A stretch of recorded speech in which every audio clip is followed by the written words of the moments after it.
the dream come true, the big finale.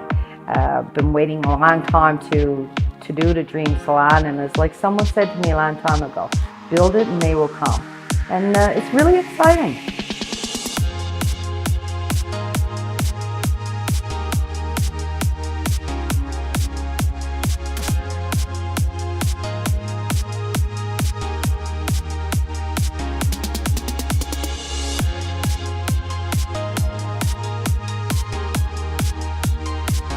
We're really excited about our new renovations.